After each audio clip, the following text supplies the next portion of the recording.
Hello everybody, this is Stormy with the capital Z. Welcome to another Warcraft 3 audio commentary. This time around we have a game between Reprisal spawning as the red human player at the 5:30.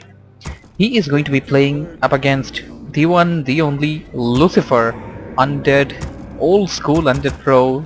He will be spawning as the grey undead at the 4 o'clock position, and the map is going to be Turtle Rock. And as you guys probably noticed, this is a close spawn, and man oh man, Turtle Rock close spawn games are just so interesting at times. Let's see how this game comes out. We have the undead player going for DK first build order, human player going for a pretty standard build. Can't really say anything much about this game. Let's see who sent out a scout out first to see who's going to be beside you. There comes the acolyte, going to be reaching the human player space pretty soon. That should pretty much signal the human player that somebody is beside him and he really needs to work up some defenses soon enough. Archmage coming out for the human, and we're probably gonna have the DK from the undead side. Acolyte coming to the base, I don't know what's he doing. Is he gonna well, they're having a little fight. Nice reflexes there by Reprisal. He if you actually saw that small little fight over there, he actually got called for the arms for that one militia right on time, before just a nick of a second before the acolyte could have attacked him, and then sent him back to work right just as the acolyte started retreating, and then called him to arm again just as the acolyte attacked him again.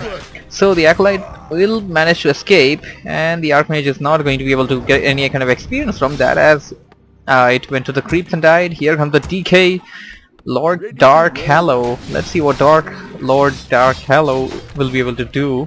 Human player going for some crazy creeping over there with like 6 militiamen. He's gonna go after that, try and get his hero to level 2 as soon as possible, but seems to be like the undead player is over there gonna go for the harassment. 2 skeleton warriors up on the field. Let's see what he does, as the human player has decided to retreat back. Probably the best decision. You would rather lose a lot of units while creeping to the undead player than actually gaining anything, and you also have the problems of the undead player being able to coil and jack your creeps. So nothing too very special. Calling up a few militiamen, killing off that skeleton warrior, and these footmen will pick off the skeleton warrior soon enough. Undead player and human player, well, just dancing around the map a little.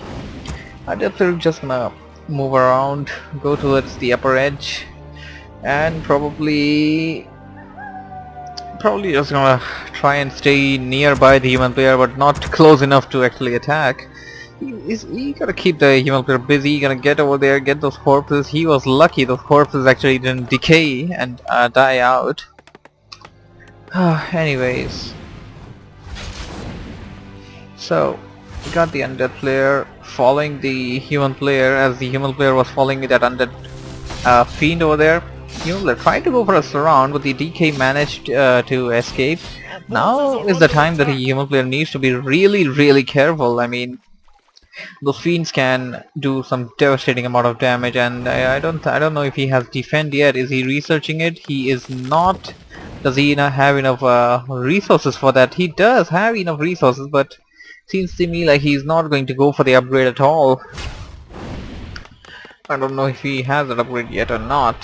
Anyways, the undead player following the human player. The human player pretty much just Job's done. all just being chased off.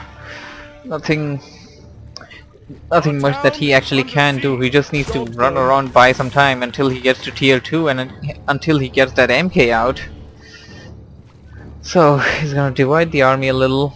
Perhaps the human player could go for some distance creeping like thing. Have those footmen run away and creep with the archmage and militiamen. That doesn't seem to be what's going to happen. Even they're going to try and go for a surround or the DK. Not going to happen again. I'm pretty sure the human player so much wants to creep a little, but the other player is just not going to let him do that.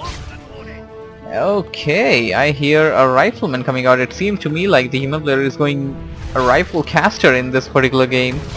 Very well strategy against an undead player. Undead player almost there, almost to tier 2, and once that lich comes out, the human player has to be really careful. That Coil Nova combination, that undead nuking, it is so devastating at times. Oh, what am I saying? Not at times, it's always devastating. Here comes the human player, gonna try and creep out that little spot over there, while the undead player goes for this big creep camp, the orange one at the merchant. Human player getting to level 2, finally getting to level 2, getting the brilliance aura, while the undead player will also reach level 2. Forces are under attack. So now the human player, whoa, nice, managing to surround that fiend over there, and he will be able to pick it off. So far I don't think the human player lost any footmen to that, and he was able to kill a fiend. Pretty good for the human player. And the player, well, he's not anywhere behind or something, but he still needs to get back into the game because he has not actually managed to kill any of those fiends. Sell out that slipper, get a dust of appearance. He definitely needs that with the undead fiends that can just burrow down on you. I mean, these fiends are so massive, they deal so much damage, they have so much hit points, and when you're like when you're a human player, you're trying to surround and trying to bowl them, like in a situation like this, even if you like try to kill them and the fiend has like 50 hit points left, and bam, it goes burrow, and you also have that Death Knight to coil them away. I see a footman down, and that coil and the coil, but it seems to me like he will be able to pick it off, and that is just that is just the nuking I was talking about. It's so devastating. It took out all of those footmen, but the human player has other plans. He will manage to kill the turd. No, undead player was able to death coil it on time. That lone little archer. Archer, not archer, rifleman. Rifleman running for dear life. Undead player forced to go run in to the inner side of the base. Anyways, undead player now coiling away his fiends, and he's in a pretty good position compared to the human player. Human player will still try to pull out militiaman. Oh my god, he is going for a nasty rush over there, and oh my god, the undead player will he be able to stand off this one? I mean, he only has like one Meridian tower, and his building is being upgraded to Black Citadel, and there's a long time left until that happens, and oh my god, this may even be the end of the game. Oh my god, there goes the Stormbolt. Another fiend is going to go down. Oh my, now the militiamen finally are transforming back into peasants, and oh my, the MK does not have anything to heal himself or do anything, man. He will go down, and it seems to me like the human player is going for the towers, setting up the scout tower, and I do hope he has a lumber mill. He doesn't have a lumber mill. Oh my god, this is not good. If the undead, okay, now this is also a strategy. Sometimes you do not have that lumber mill, but even if you don't have that lumber mill and you just go to your enemy's base and you drop down those ivory towers, if you had any, that is, because you didn't really get much of time to get those ivory towers. He don't even have a vault. Okay, he don't have a shop. So yeah, you can just plant down those towers and your enemy is like, alright, there's no way, and he goes GG. But the thing is, this is one thing that you probably need to be like careful. Whenever like a human rushes you and you have not like scouted his base at that point of time, you need to click and see whether he's upgrading to the arcane tower or guard tower. He obviously would go upgrade to guard tower than ivory. And you're building a farm? Oh come on, you're building a farm? That's just insulting. My god, just look at the damage that he's dealing to this undead base. Undead player is like basically just inside there like a mouse, and Oh my god, this is really bad. This is turning out to be really bad. Those are riflemen doing devastating amount of damage to the undead, and those arcane towers, as you can see, if these were guard towers, there was no way that the undead player could have come back, or rather, the chances were really slim. But right now, because these are arcane towers and not guard towers, the undead player has a very better chance. But the only problem will be that he won't be having much of the mana. His mana will be cut short, and being cut short of mana is never ever good for any race. And oh my god, nice surround over there by the human player. He's gonna take down that DK TPing back to his base, which is right beside him, and oh my god, he's gonna go. He's gonna take out that crypt. Crypt is down. The under player doesn't have anything to reinforce his army with. He just has a slaughterhouse, and okay, I was wrong. He has abomination to reinforce, but well, under player pulling out the nuking, he was able to force the human player to TP back to the base, and well, human player stuck a little over here. And guys, this is why you should always have a lumber mill. If he had a lumber mill, and if those arcane towers were rather guard towers, the human player could have done much better. And if he actually had an arcane vault over here, the Mountain King could have picked up the armory towers while rushing towards the base, and he could have simply dropped those towers. I mean, even the sight of that many towers sometimes makes your opponent GG out, and it's not about whether you are able to kill them or not. Even if out of 5, 3 or 2 come up, it would have been more beneficial for the human player. Well, what I mean to say is, out of 3, 1 came up or something like that, because you can buy 3 average towers at a time, and human player getting that experience from that turtle. Nice play there. He was able to jack the undead player. Hey undead, who's playing Jack now? Creep Jack, yeah. He's gonna go after that big turtle. I mean, this turtle is dangerous. I hate this turtle. I'm never ever able to properly kill it without actually losing something. Well, Reprisal just demonstrated us a way to actually kill it without losing something. Pretty good.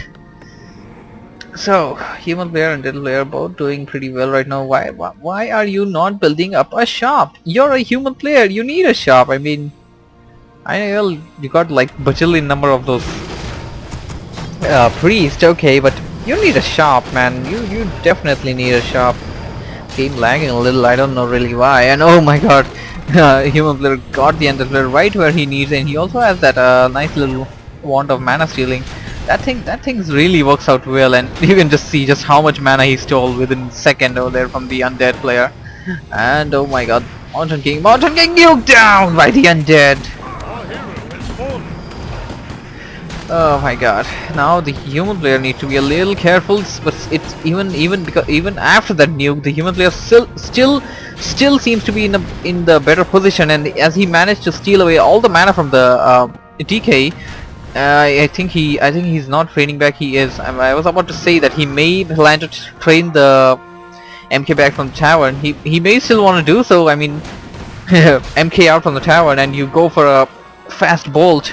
That's always dangerous.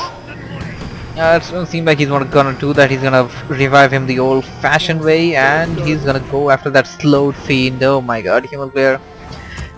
I don't know. I don't really see the under player coming back from this point of the game. The human player has really managed to kill a lot. But still, let's just see how things go out. I mean, the under player doesn't really have anything much over there. He even sacrificed his little feed for the mana for the dark rituals. Well, going right after the sorcerers. Human player playing nice micro over here.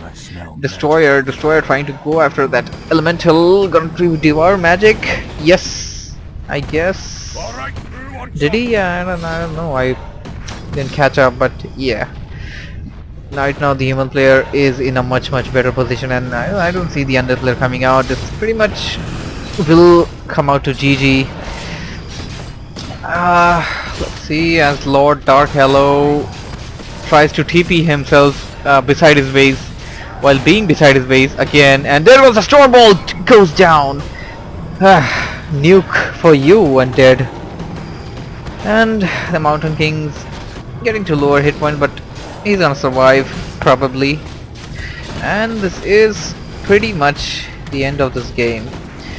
And Reprisal has just demonstrated a way to win without using the two buildings known to be as Arcane Vault.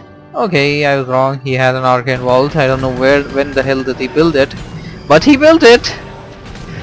Okay, he just trained Spellbreakers. I guess he wanted the Arcane Vault over that. There goes the GG by the Lucifer.